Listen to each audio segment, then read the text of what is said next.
L'écoute, c'est une vertu importante pour apprendre, pour assimiler, pour emmagasiner du savoir, de la connaissance. Le disciple, c'est quelqu'un qui écoute, mais quelqu'un qui n'écoute pas ne peut pas progresser, ne peut pas grandir, ne peut pas réformer ses voies. Et Ésaïe était conscient de cela puisqu'il disait « Il m'a donné une oreille exercée, une langue exercée, mais il éveille aussi chaque matin mon oreille pour que j'écoute comme écoutent les disciples. » Il avait encore beaucoup de choses à apprendre.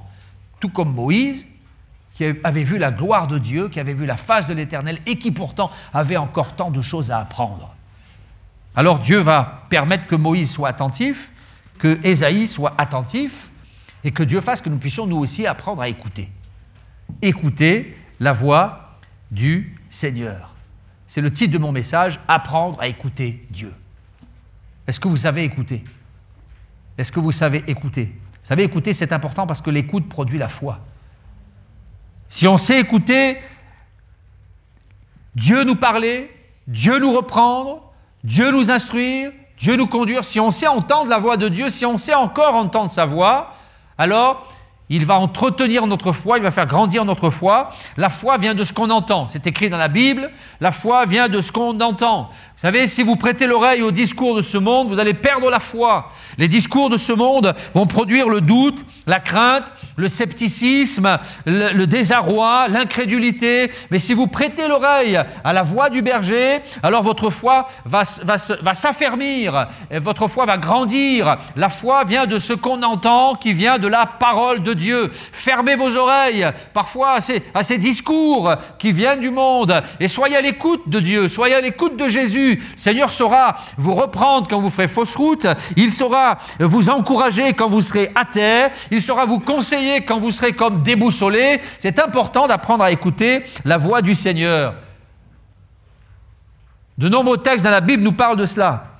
Dans l'Exode, il est écrit au chapitre 15 « Si tu écoutes attentivement, je ne te frapperai d'aucune maladie dont j'ai frappé les Égyptiens. » C'est Dieu qui parle au peuple d'Israël par la bouche de Moïse. Moïse dira donc au peuple, si tu écoutes attentivement, eh bien, tu seras préservé de la malédiction. Mais ce qu'il va dire au peuple, il va l'appliquer à sa propre vie. Lui aussi a appris à écouter. Et lorsque Jéthro est venu parler à son cœur, eh bien, il a écouté.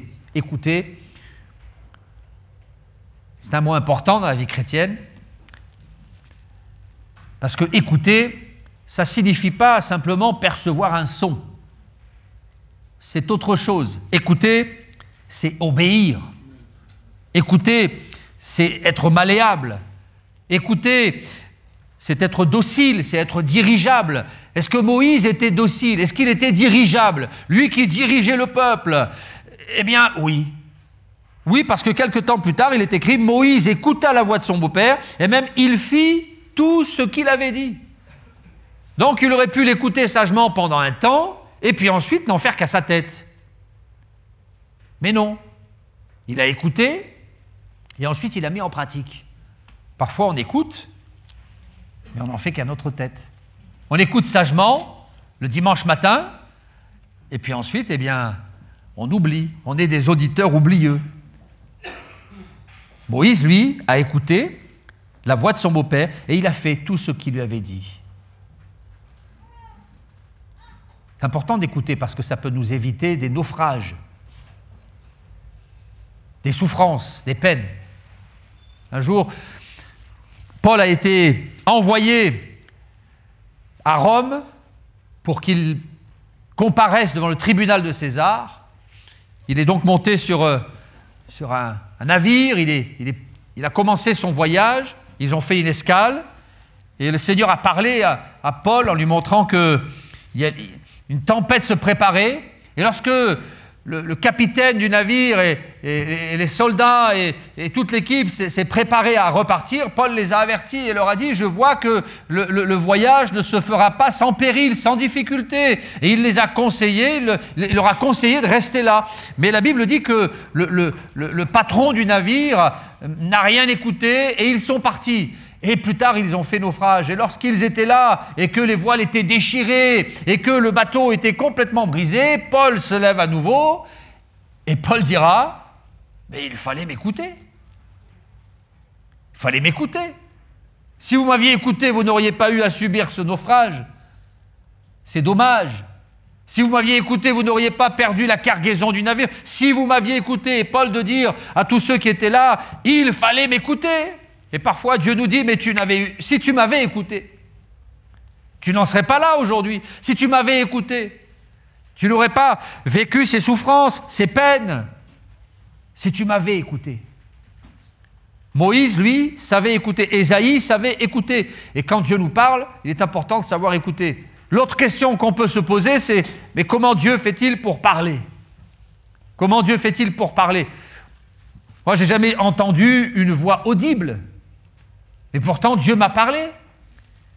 J'ai noté 5 moyens que Dieu utilise pour parler au cœur de l'homme. 5 moyens, il y en a plus, mais j'en ai noté seulement 5. Le premier moyen, on va le trouver dans le livre de Job au chapitre 33 au verset 14. Job 33 au verset 14. Je vais attendre que ce texte s'affiche derrière moi, ou alors cherchez-le dans votre Bible. Job 33, verset 14. Je lis, on y va. Dieu parle cependant tantôt d'une manière, tantôt d'une autre, et l'on n'y prend point garde. Il parle par des songes, par des visions nocturnes, quand les hommes sont livrés à un profond sommeil. Alors, la première chose, c'est que Dieu peut nous parler par un songe, par un rêve. Là, lorsque nous sommes au repos, Dieu va parfois utiliser certaines pensées et Dieu va nous parler. Alors, c'est vrai qu'il y a des gens qui ont des songes pratiquement toutes les nuits. Hein? Je ne pense pas que Dieu nous parle par des songes toutes les nuits. Ça peut arriver. C'est ce que dit l'Écriture. Mais on doit faire attention à ces personnes qui ont des songes toutes les nuits ou fréquemment. Il ne faut pas confondre un rêve avec un songe. Parfois, on rêve. Mais la rêverie, ce n'est pas un songe. La rêverie, c'est le fruit de nos pensées, de nos soucis, de nos tracas, de la multitude de nos activités. Et lorsque on est en sommeil, parfois, notre cerveau continue de travailler et produit des rêves.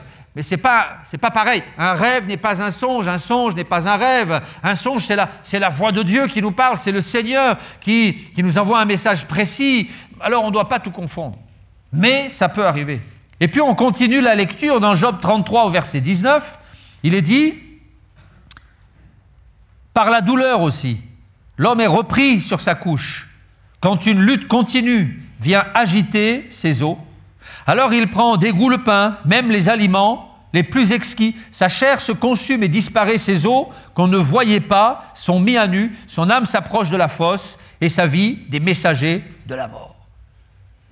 Dieu parle par un songe, mais il est écrit aussi par la douleur aussi. L'homme est repris parfois sur sa couche. Alors Dieu peut nous parler par ou au travers de la douleur. Lorsque la maladie nous atteint, lorsque nous sommes alités, lorsque nous sommes souffrants, eh bien Dieu peut nous parler.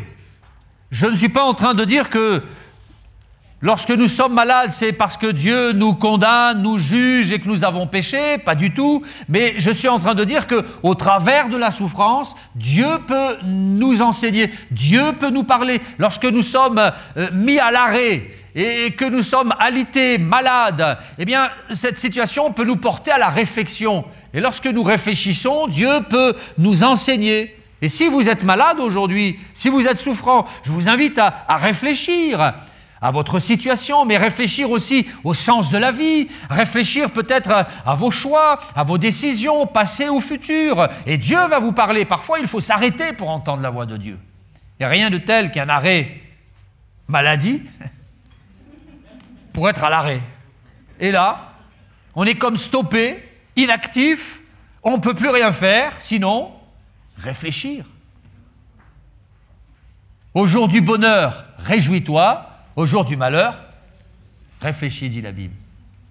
Et quand on est là, stoppé, alité, malade, souffrant, et qu'on ne peut plus bouger, eh bien, c'est là que notre cœur s'ouvre et que nous sommes attentifs à la voix de Dieu. Et là, Dieu nous parle.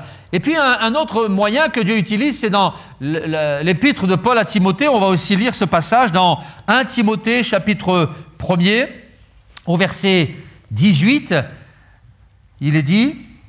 1 Timothée, le chapitre 1er, le verset 18. La recommandation que je t'adresse, Timothée, mon enfant, selon les prophéties faites précédemment à ton sujet, c'est que d'après elles, tu combattes le bon combat. Comment? Eh bien, en gardant la foi et une bonne conscience. Cette conscience, quelques-uns l'ont perdue, et ils ont fait naufrage par rapport à la foi. De ce nombre sont Hyménée et Alexandre. La conscience. Dieu nous a dotés d'un instrument extraordinaire, c'est la conscience. Dieu nous parle par le biais de notre conscience. Comme je le disais, je n'ai jamais entendu de voix audible, peut-être que c'est arrivé, mais en tout cas pas à moi, mais Dieu parle par le biais de notre conscience. Lorsque nous sommes, comme je le disais tout à l'heure, alités, souffrants, malades, à l'arrêt, et que nous avons enfin du temps pour réfléchir, comment Dieu fait-il pour nous parler? Eh bien, par le biais de notre conscience. Et là, il peut nous réorienter, nous conseiller, ou bien peut-être nous reprendre et nous montrer ce qui est bien et ce qui ne l'est pas, ce qui est mal et ce qui ne l'est pas. Parce que ça sert à ça, la conscience. La conscience, c'est un instrument de bord que Dieu a offert à l'homme. Nous avons été dotés d'une conscience pour faire la différence entre le bien et le mal. Alors c'est vrai que la conscience de l'homme, elle a été endommagée par le péché. Et aujourd'hui, il y a beaucoup de gens qui appellent bien ce qui est mal et qui appellent mal ce qui est bien. Les valeurs sont inversées. Alors pour que notre conscience puisse être à nouveau fiable, il faut qu'elle soit restaurée, réparer, et je crois que quand on se convertit, Dieu répare notre conscience. Quand pour la première fois Dieu se révèle à nous, alors Dieu répare notre conscience. Vous connaissez le texte où il est écrit que les Juifs, les pharisiens ont pris une femme adultère, l'ont jetée aux pieds de Jésus, ils ont voulu la lapider, Jésus s'est penché sur terre, il a écrit quelque chose et il s'est relevé en disant que celui qui a jamais péché jette le premier la pierre. Et la Bible dit à ce moment-là, accusés par leur conscience, ils se retirèrent du plus vieux jusqu'au plus jeune. Qu'est-ce qui s'est passé? Eh bien, jusqu'à ce moment précis, leur conscience était comme en veille. Elle avait été endommagée, pervertie, corrompue, elle ne fonctionnait plus ou elle fonctionnait mal. Et ce jour-là, le Seigneur va réhabiliter, il va réactiver, il va restaurer la conscience de ces hommes. Et soudain, ils vont se sentir accusés par Jésus qui était présent ou accusés par leur propre conscience. Et ça, c'est ce qui se passe quand le Seigneur se révèle à nous. Il réhabilite, il réactive, il restaure notre conscience. Et ce qui nous semblait bien hier, finalement, nous comprenons que c'est mal aux yeux de Dieu. Ce que nous acceptions hier, finalement, nous comprenons que c'est inacceptable aux yeux de Dieu, parce que notre conscience a été réactivée. Et Dieu nous parle par le biais de notre conscience lorsque, par exemple, nous sommes là dans la prière le matin et que nous sommes devant le Seigneur, Dieu nous parle. Mais si nous sommes toujours en activité, toujours en action, notre conscience n'aura même pas le temps de nous alerter. C'est pourquoi Ésaïe dira « Il éveille chaque matin mon oreille pour que j'écoute comme écoutent les disciples. » Et je crois que la prière matinale, elle est importante parce que là, le Seigneur va me parler dans le silence du matin. Je t'invite donc à retrouver ces temps de communion matinale avec le Seigneur, cette prière quotidienne pendant laquelle le Seigneur va parler à ton cœur par le biais de ta conscience. Il y a un quatrième moyen qu'il utilise, c'est dans le psaume 119. J'hésitais, je voulais lire le psaume 119 entier, mais je me suis dit, ça ne va pas le faire. Alors on va lire simplement un verset, au verset 135, le psaume 119, le verset 135, où le psalmiste dit « Fais luire ta face sur ton serviteur et enseigne-moi tes statuts. » Alors vous avez compris qu'ici, quand il est question des statuts, ce n'est pas les statuettes. Les statuts, c'est la parole de Dieu.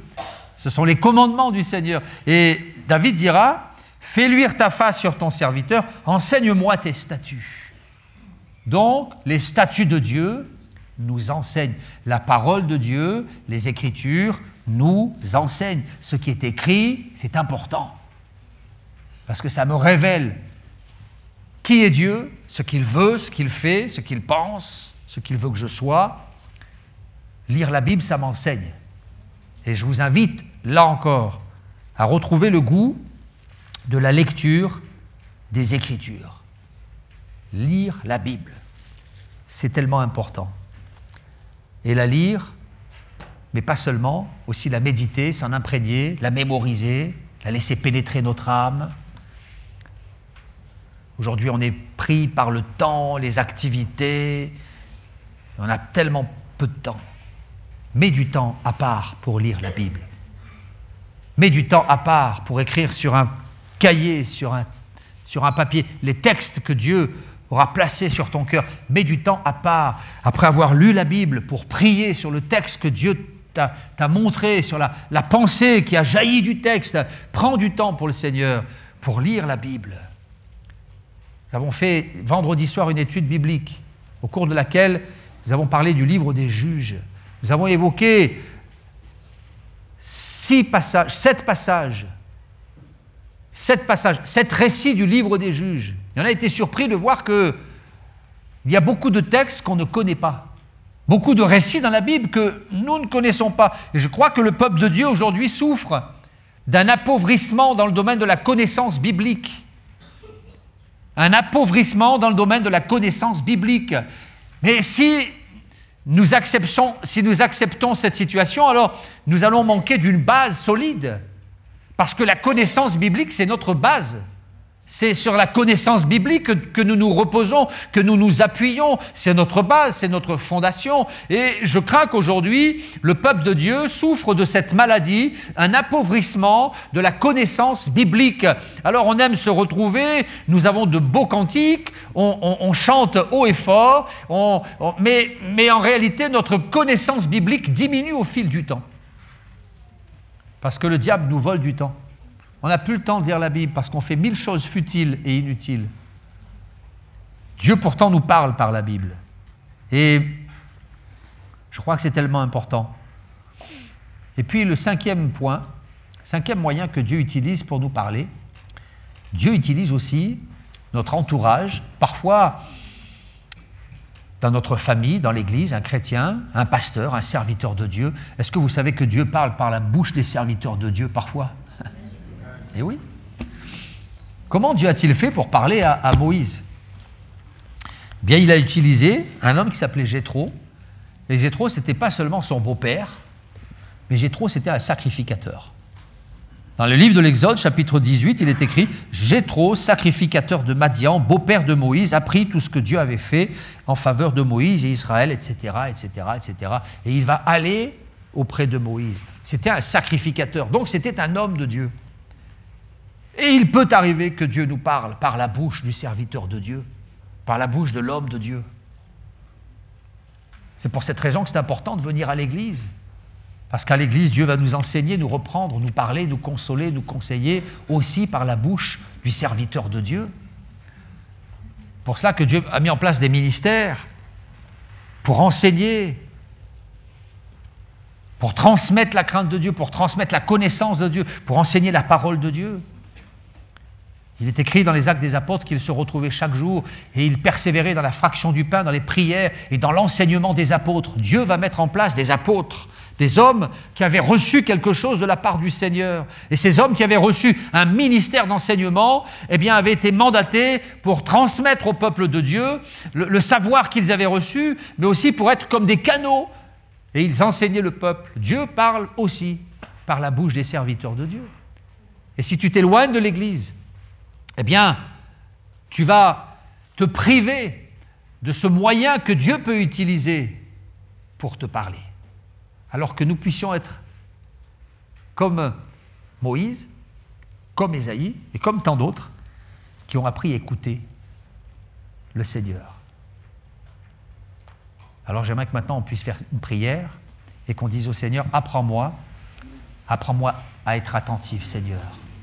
On veut que Dieu nous écoute. On veut que Dieu nous entende.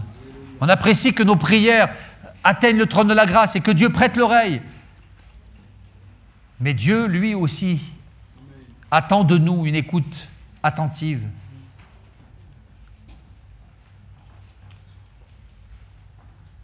Alors on va lui dire, Seigneur, apprends-moi à être un disciple attentif. Seigneur, merci parce que ce matin, tu nous as rappelé qu'il était important de t'écouter. Ta parole nous conseille, ta parole nous console, ta parole nous guérit, ta parole nous restaure, ta parole nous dirige, ta parole nous reprend. Alors Seigneur, nous ne voulons pas faire la sourde oreille, mais apprendre à être attentif à la voix du Seigneur, que chaque matin, dans notre culte matinal, nous puissions être comme Ésaïe qui disait « Il éveille chaque matin mon oreille pour que j'écoute comme écoutent les disciples. » Merci de nous parler encore et encore, et combien ta parole est agréable et combien elle est bonne. Amen.